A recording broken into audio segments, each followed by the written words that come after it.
Every time. Every time I turn this thing on, it's funny. So I have a bunch of little mooches up here. There's uh, lizards. I think there's those yellow belly lizards up here. There's not really too many horned toads. I don't think they like this side. They like the sandier side. This part's pretty rocky. Up over this side, going north, it's sandy. So I would imagine there's some horned toads out there. But way out on the north, there's some big ones. I don't stomp around out there too much, especially in the daytime. They go sit on the big flat. It looks like this, but it's huge.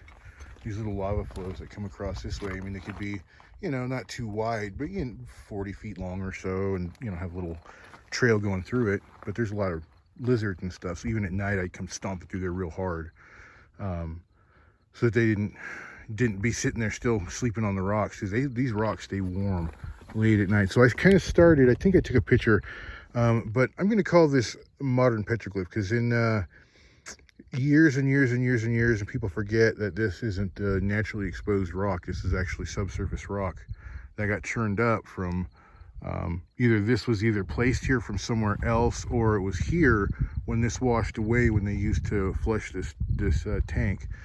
I don't recall seeing any moisture from that now. I think they actually reclaim it legitimately.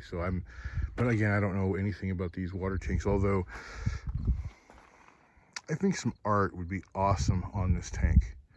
I'm opening up these, not discussions, but these discoveries, or I don't know, but just to show you where I'm at. I'm right here above the colony. I'm actually kitty corner from the colony. Just below me is the old landfill, and I mean, you see it butt up right against it, right there. So one idea was a living barrier between the two, kind of leading down, even if it's just some rushes, maybe even some willow or something to start leaching or putting life back into the ground. Because once you put life back in the ground, it seeks a food source, and honestly, it will go towards all these minerals and stuff out here in this thing. So if anything, it should be a reclamation field where perhaps we can plant a bunch of natives, not native people, but native plants, so that they have a little sanctuary, a no-go zone, a footpath only, no hunting, something like that. Once they can do an environmental survey to make sure it's not toxic for people to walk on, because we've been up here for years and years and years, and nobody said anything about an environmental survey to me personally, and I've not thought to look until recently on things like that, on what kind of exposure there is up here. And I'm not trying to shut people out. That's the hard part. I got to get out of the sun here. That's the hard part, is I'm not trying to shut people out. I actually want people to come back. That's why this place started with our little RC group. They helped clean up to here, and then laid a bunch of rock in here so that we had an access. And since you can see somebody came down a dirt bike or something, but there's a little trail that's covered with tumbleweeds that comes up, and eventually we'll be able to shore it up with some of this rock or something coming up through here. Sorry, don't mean to move but up there. But also there's a little second level that comes around and goes whoop right across through there. So for me, it's been a play place, and then a healing place, a little art place. And you see the modern petroglyph here.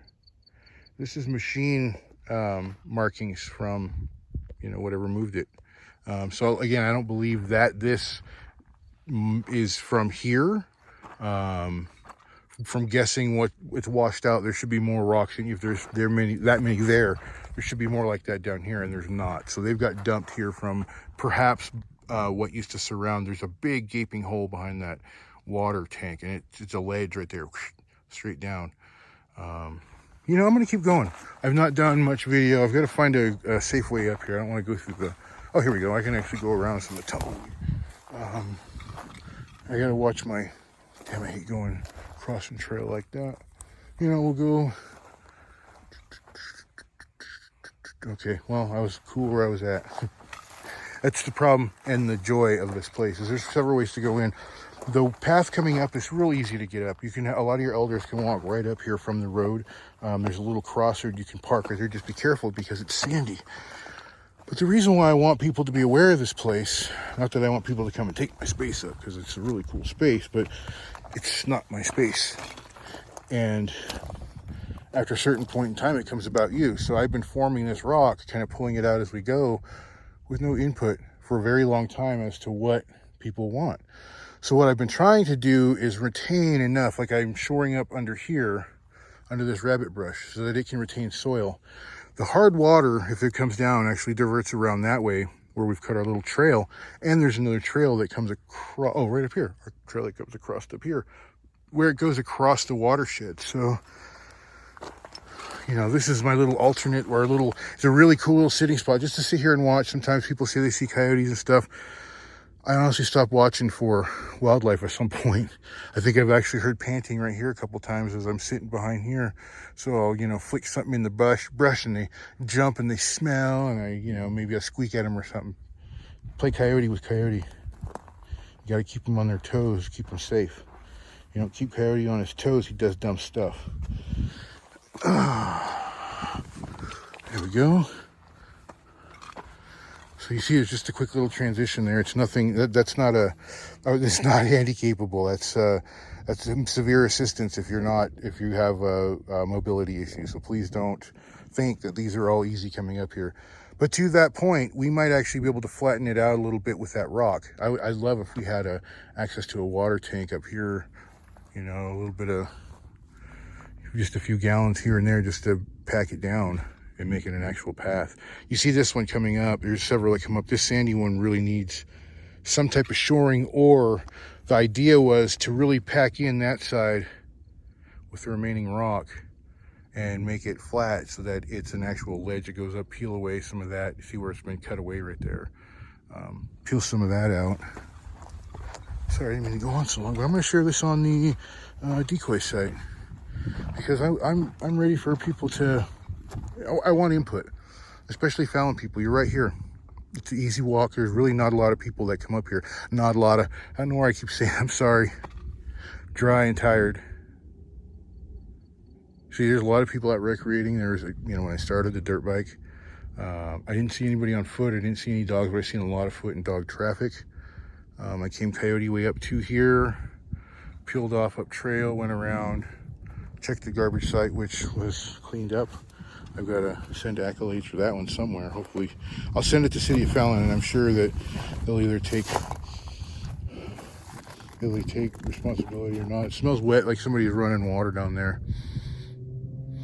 I don't see water in the field. Feels cool, nice and cool blowing up here. So again, this is a questionable path for most people. So coming up past the junction right here is really on your own. You can see the normal path goes up and around and comes up to here, but these last few steps are not nice. You can actually go up, you see where the board is, go up and around. There's a little tiny footpath that comes, well, let me just go that way. I'm going that way anyways. Up here, right there. That was the original footpath that came up and around. So it comes up and around. So if you wanted to go that way, it actually comes down through here. There's a walkable path. It's a little steep in a few places, so assistance if you need it. And then down to the end, and then it gets steep going up. So you can go back or actually go down to the main path and come back here again. So I'm gonna share this on, hopefully if I didn't cover the mic, on the Fallon site, and I don't know. I want to encourage people to start using these places. I've been waiting to see how much disturbance happens between this and a few others that are around. Ones that I won't talk about in public. If you want to know about that, maybe I'll contact the cultural department and let them know. And that way you can address any concerns you might have over those places. I have no work beyond here. There's a little trail that goes up and around beyond the water tank, up. Good loop down through there, back down kind of bare path through here, and then back to the main trail again. And then again, in the lower path down here, way down there in front of the clinic, it's a rough path, but it's a good one if you're tippy toes. And then there's a couple little exchanges between the main trails that I kind of kicked through and put some cool rock in there. So it's not abrupt. Yeah, I mean, it's they're not subtle, they're abrupt. If you go off that little spot, you know you went off the main trail. Oh, see, there's someone right there enjoying the heat. I actually got a vest and a long sleeve shirt. I got my sleeves up, but I gotta put them down soon so my work don't start fading. I'm down to my last liter, so I've got a mile-ish to go home. Mosquitoes were very, very, very, very low. Right now it's great because we got a crosswind, so it keeps them off. You hear them try to buzz up behind you, and you just kind of move quicker. They don't like the dry air up high.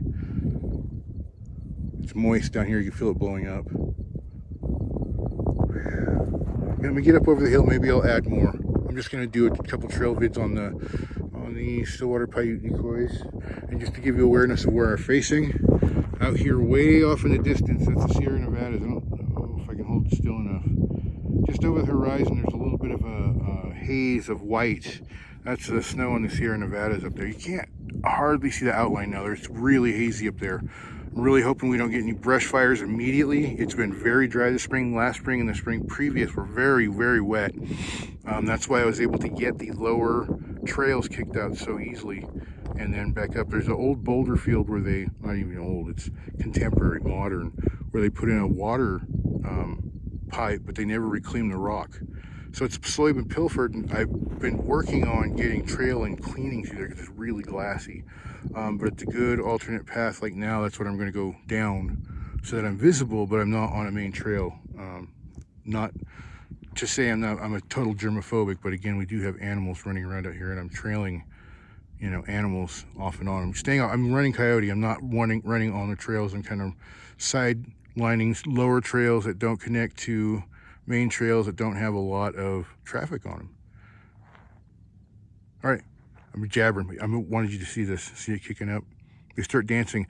This is an example. You can see way out by the Hazen Hill, between us and there's a big one out there dancing. Way off, you can watch all these dancers coming off.